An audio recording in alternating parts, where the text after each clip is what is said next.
जय हिंद दोस्तों। आज जिस टॉपिक को हम कंप्लीट करेंगे वो है मेलघाट। एक जगह है महाराष्ट्र में। वहाँ पे अब इन्फेंट्स की डेथ बहुत ज़्यादा बढ़ चुकी है। इन्फेंट मतलब कि जैसे ही बच्चा होता है और वो 1 या 2 महीने के अंदर करीब उसकी डेथ हो जाती है, ठीक है ना। इसको बोलते हैं इन्फेंट मोर्टेलिटी रेट। ये बहुत ज़्यादा हो चुकी है मेलघाट में। उसके रीज़न हम देखेंगे। उसका बड़ा रीज़न है कि मेल न्यूट्रिशन है और वहाँ पर वीक हेल्थ सिस्टम है। मतलब कि डॉक्टर्स वगैरह इस वाली जगह पे बहुत मुश्किल से मिलते हैं क्योंकि थोड़ा ट्राइबल इलाका है इसलिए। और ट्राइबल की वर्नेबिलिटी देखेंगे। मतलब कि ट्राइबल इलाका है पूरा का पूरा मेलघाट वगैरह। और चूँकि वो ट्राइबल इलाका है तो वहाँ पे डॉक्टर्स वगैरह आना भी पसंद नहीं करते और आशा वर्कर भी इवन वहाँ पे जाती नहीं है। तो बहुत वर्नेबल इलाका हो चुका है। हम पूरा आर्टिकल को स्टार्ट करते हैं कि मेलघाट जो ट्राइबल एरिया है ना, वहाँ पे इन्फेंट डेथ्स बहुत ज़्यादा बढ़ चुकी है। मतलब कि इन्फेंट मोर्टेलिटी रेट, मोर्टेलिटी मतलब मोर्टेलिटी, मोर से कैसे कहेंगे मर। मतलब कि हम वो देखेंगे जो इन्फेंट्स होते हैं, छोटे छोटे बच्चे, उनकी मोर्टेलिटी रेट जो वो काफ़ी ज़्यादा मर रहे हैं वहाँ पे।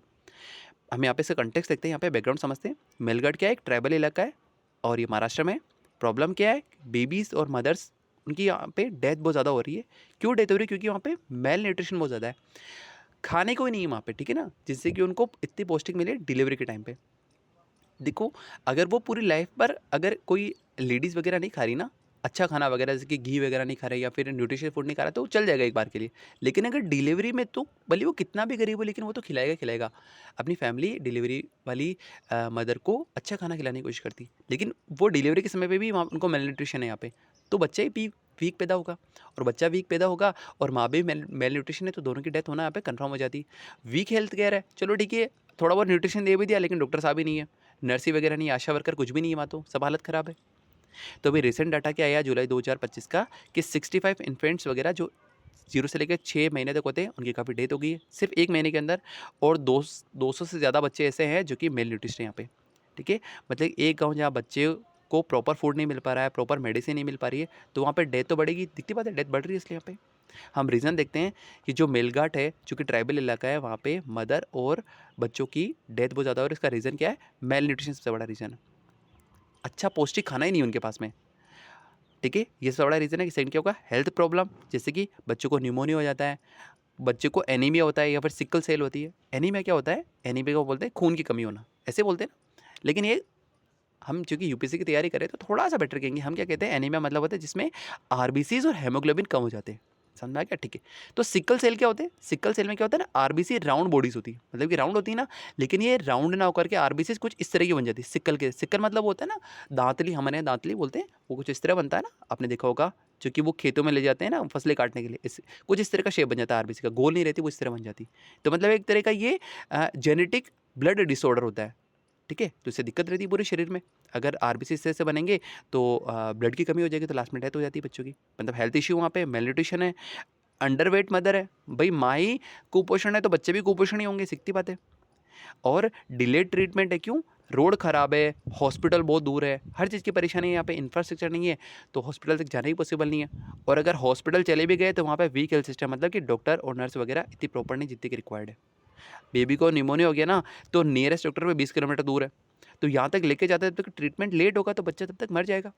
सही बात है। रीज़न समझ में आए? मेलन्यूट्रिशन, हेल्थ इश्यू है, क्योंकि बहुत सारी बीमारियाँ हैं वहाँ पे और माँ ही कमज़ोर है, ट्रीटमेंट बहुत डिले हो रहा है और ट्रीटमेंट लेके भी चले गए बच्चे को, मतलब ट्रीटमेंट वगैरह काफ़ी दूर है, और अगर हॉस्पिटल लेके भी चले गए तो डॉक्टर साहब और नर्सेज वगैरह नहीं है। चैलेंज दे सकते हैं यहाँ पे। सबसे बड़ा चैलेंज है इंफ्रास्ट्रक्चर का। रोड ख़राब है, इलेक्ट्रिसिटी नहीं है, हॉस्पिटल बहुत कम है, तो सही बात है, बच्चों का मरना तो फिर तय है वहाँ पे। हेल्थ सिस्टम के गैप है, मतलब अलग अलग प्रोग्राम है।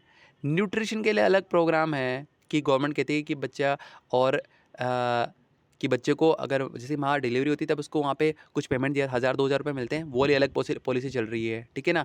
और गवर्नमेंट के अगर हॉस्पिटल में एडमिट कराए तो उसकी अलग पॉलिसी अलग चल रही है। अगर डिलीवरी के बाद में अगर आपने घर पे छुट्टी लेके आते हैं तो वो तब पैसे अलग मिलते हैं, तो इसके लिए अलग पॉलिसी चल रही है। अलग अलग पॉलिसियाँ हैं। एक माँ को पता ही नहीं कि किसको कितना बेनिफिट मिल सकता है गवर्नमेंट से, तो उसको अज्ञानता के कारण वहाँ पे मेलिटेशन ज़्यादा बढ़ रहा है, ठीक है। तो गवर्नमेंट को क्या करना चाहिए, पॉलिसी को स्ट्रीमलाइन करना चाहिए। एक पॉलिसी रख दो ना, एक जगह अंगूठा दिया, सारा पैसा एक बार में मिल गया। लेकिन अलग अलग पॉलिसी तो परेशान हो जाता है पर्सन भी अगला। न्यूट्रिशन सप्लाई बिल्कुल इरेगुलर है, सही बात है। पीडीएस की दुकानें नहीं इवन, जहाँ पे डॉक्टर नहीं है तो वहाँ पे राशन की दुकानें भी नहीं है, तो अच्छा खाना खाना मिल पा रहा है ना कुछ। तो न्यूट्रिशन, मेल न्यूट्रिशन वहाँ पे बहुत ज़्यादा बढ़ रहा है। स्टाफ का इशू है, डॉक्टर वगैरह नर्सेज वगैरह कम है, एब्सेंटिज्म बहुत ज़्यादा है, आते ही नहीं हो। कोई आना ही नहीं चाहता गाँव के अंदर, ट्रैवल इलाके में। डॉक्टर साहब कहते हैं यार मेरी लाख रुपए तनख्वाह है, मैं गाँव में करूँगा क्या? ना मैं डीमार्ट जा पाता हूँ, ना मैं मूवी जा पाता हूँ। देखो डॉक्टर का काम है कि वो ट्रीट करेगा, लेकिन ज़रूरी नहीं है ना वो रूरल में ट्रीट करेगा। वो कहेगा मैं अर्बन में भी तो अपनी ओथ को वेरीफाई मतलब कि वहाँ पे काम कर सकता हूँ। तो वो सब अर्बन में जाने की कोशिश करते हैं, या कोई जाना नहीं चाह रहा है। सोशल इशू है, क्यों? क्योंकि गाँव में क्या होता है ना, ट्रैवल इलाके में लेडीज़ वगैरह भी नशा कर लेती है, गुटखा खा लिया, तंबाकू खा लिया, तो बस बच्चा फिर उससे प्रेगनेंसी में इशू हो गई, तो बच्चा मेल न्यूट्रिशन ही पैदा होगा बाद में। अवेयरनेस की कमी है वहाँ पे, ठीक है, कि मतलब कि अगर आप प्रेगनेंसी हो तो डॉक्टर के पास जाएंगे तो बचना के चांसेस ज़्यादा होते हैं बच्चे को और माँ को, लेकिन इतना पता ही नहीं है लोगों को।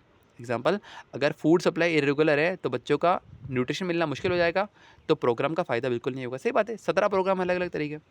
गवर्नमेंट ने क्या एक्शन लिया यहाँ पे, अभी नए नए स्टेप्स लिए। पहले तो हॉट फूड दिया, मतलब कि 100 बनाने दिए ताकि उनको न्यूट्रिशन वगैरह बेटर मिले। और ये कितने बार दिया? ये 4 टाइम दिए 1 वीक में, मतलब कि 4 दिन मिलेगा ये 1 हफ्ते के अंदर, ठीक है, अजीब अच्छी बात है। और विलेज चाइल्ड डेवलपमेंट सेंटर, ये वीसीडीसी होता है, इसको बनाया गया है ताकि क्या, ये मॉनिटर करेगा कि कितने बच्चों को मेल न्यूट्रिशन है, जैसे कि इस मंथ में कितने बच्चों को था, नेक्स्ट मंथ कितने बच्चों को था, वगैरह वगैरह, ताकि डाटा वगैरह हमारे पास में एक प्रिपेयर हो, ठीक है, ताकि हम पॉलिसी वगैरह बेटर कर सकें। बेटर सैलरीज और इंसेंटिव दे रहे हैं हम ये डॉक्टर्स और नर्सों को। जैसे कि अगर 1 लाख सैलरी है डॉक्टर की, तो कह रहे हैं कि बेटा आप 1.5 लाख ले को, लेकिन उस वाले गाँव में जाकर काम कीजिए आप, ठीक है। इससे रिजल्ट क्या हुआ, ये सारे स्टेप्स उठाने से जो इन्फेंट मोर्टेलिटी रेट थी वो अब इंप्रूव हो रही है, मतलब कि वो अब कम होती जा रही है, ठीक है। एग्जाम्पल यहाँ पे देखा जाएगा यहाँ पे कि अगर एक्स्ट्रा न्यूट्रिशन फूड दिया गवर्नमेंट ने और बराबर मॉनिटरिंग करेंगे तो बच्चों की हेल्थ इंप्रूव होगी। सही बात है। रिकमेंडेशन क्या है, जो एडिटोरियल क्या कह रहा है ये, कि सिर्फ फूड नहीं पूरा सिस्टम इंप्रूव करना पड़ेगा। सही बात है, हमें एक स्ट्रॉन्ग हेल्थ केयर देना पड़ेगा माँ और बच्चे दोनों के लिए। सही बात है, हमें डॉक्टर्स वगैरह अच्छे प्रोवाइड करने पड़ेंगे, अदरवाइज दिक्कत रहेगी। हमें ट्रेंड आशा वर्कर को गाइड करना पड़ेगा फैमिलीज़ वगैरह के लिए, मतलब कि आशा वर्कर को थोड़ा सा वो ट्रेन करो कि हाँ अगर डिलीवरी के समय पे आशा वर्कर ही मदद कर सके। पर ये आशा वर्कर क्या होती है पहले हम इसको समझना जरूरी था। एक यहाँ पे एक और एक्ट है, इसको बोलते हैं कि नेशनल रूरल हेल्थ मिशन, ठीक है। ये 2005 में ये एक्ट लगा था यहाँ पे। इससे क्या हुआ ना कि आशा वर्कर बनाए। आशा वर्कर क्या होते हैं, ये एक तरह की, ना ये डॉक्टर है, ना ये नर्स है, ना ये कंपाउंडर है। तो आशा वर्कर क्या है, इनको बनाया गया था ताकि ये डाटा वगैरह कलेक्ट करे मेडिसिनल वाला। जैसे कि भाई वैक्सीन वगैरह कराना है, पोलियो पिलाना है, तो आशा वर्कर को भेज देते हैं। डॉक्टर साहब तो नहीं जाएंगे वैक्सीन लगाने, कि घर घर तो नहीं जाएंगे ना पोलियो पिलाने की, तो आशा वर्कर को भेजते हैं, ठीक है। तो इस तरह वैक्सीनेशन काम करती है। और ये जैसे कि मदर और चाइल्ड वगैरह की हेल्थ को मॉनिटर करते कि हाँ यार कि यहाँ पे बच्चा हुआ था 1 महीने पहले, तो अब उनकी हेल्थ वगैरह कैसे, तो वो डाटा वगैरह कलेक्ट करती है आशा वर्कर, छोटा छोटा काम करती है, ठीक है। ठीक है, समझ में आ गया। तो आशा को क्या बोलते हैं, एक्रेडिटेड सोशल हेल्थ अथॉरिटीज़, ये आशा की फुल फॉर्म होती है, ठीक है। तो ऐसे आशा वर्कर को थोड़ा ट्रेनिंग देनी चाहिए हमें कि भाई कि हाँ कि आप थोड़ा सा अच्छा वर्क कीजिए वगैरह, ताकि ये जो बेसिक वाली चीज़ है कि प्रेगनेंसी के समय पे डेथ हो रही है या फिर बच्चा होने के बाद मर रहा है, तो वो मोर्टेलिटी थोड़ी कम हो।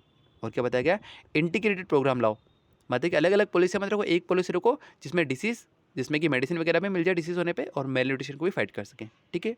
कम्युनिटी अवेयरनेस हो, जहाँ पे हाइजीन, ब्रेस्ट फीडिंग और न्यूट्रिशन वगैरह के बारे में लोग को अवेयर किया जाए। बेटर रोड्स, इंफ्रास्ट्रक्चर बेटर करा जाए ताकि अच्छे रोड्स मिले, इलेक्ट्रिसिटी हो, हॉस्पिटल्स वगैरह हो। देखो अच्छा रोड होगा तो मेडिसिन टाइम पे पहुंच पाएगी। और आशा वर्कर को ट्रेन करो ताकि बेबीज़ की वो सेडी फीडिंग हो जाएगी, मतलब कि उनको आशा वर्कर होगी तो वो माँ को क्या बता दे कि नहीं अगर आप ब्रेस्ट फीड कराएंगे तो बच्चों को जीवित रहना के चांसेस बढ़ जाते हैं, ठीक है, तो डेथ वगैरह कम होगी। सही बात है। हमने क्या सीखा यहाँ से, की टेक अवे क्या है कि मेल न्यूट्रिशन मल्टी डायमेंशनल होता है। अगर कुपोषण है ना तो वो फूड से भी है, हेल्थ केयर से भी है, अच्छी इंफ्रा ना होने से भी है, और सोशली सपोर्ट नहीं मिल रहा है इस वजह से भी ये वो मेल न्यूट्रिशन बढ़ता है। सही बात है। अच्छा खाने नहीं मिलेगा तो शरीर पूरा का पूरा कमज़ोर रहेगा उसका। अगर बाई चांस खाना अच्छा मिल गया लेकिन अगर बीच में बीमार हो गया और हॉस्पिटल नहीं जा पाया तो वो मेल न्यूट्रिशन हो जाएगा अगेन वापस के पास में। हॉस्पिटल भी है, अच्छा खाना भी है, लेकिन बीमार हो गया, लेकिन बहुत दूर हॉस्पिटल है तो कोई फ़ायदा नहीं, तब तक बच्चा मर सकता है। मतलब कि हर चीज़ की परेशानी यहाँ पे। परसिस्टेंस डेथ हो रही है, लेकिन सभी अगर प्रोग्राम को कोऑर्डिनेट करें, गवर्नमेंट की अलग अलग पॉलिसी को कोऑर्डिनेट करेगी तो हाँ मोर्टेलिटी रेट पे जीत कर सकते हैं, उसको कम कर सकते हैं। कोर्ट ने इंटरवेन किया है यहाँ पे कि और स्टेट्स की अकाउंटेबिलिटी को दिखाता है कि हाँ कि यहाँ पे जुडिशियल भी अपने वर्क के लिए बेटर है। और इसलिए हमने देखा कि काफ़ी सारे स्टेप्स भी उठाए थे, जैसे कि हॉट फूड वगैरह देना, जैसे कि मोर्टेलिटी यहाँ पे कम भी हुई थी।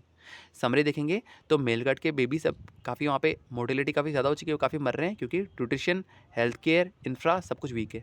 इसका सोल्यूशन क्या है कि सारे प्रोग्राम्स को एक साथ काम करना है और आशा वर्कर को और ट्रेन करना है, तभी जाके हेल्प मिल सकती है। Thank you.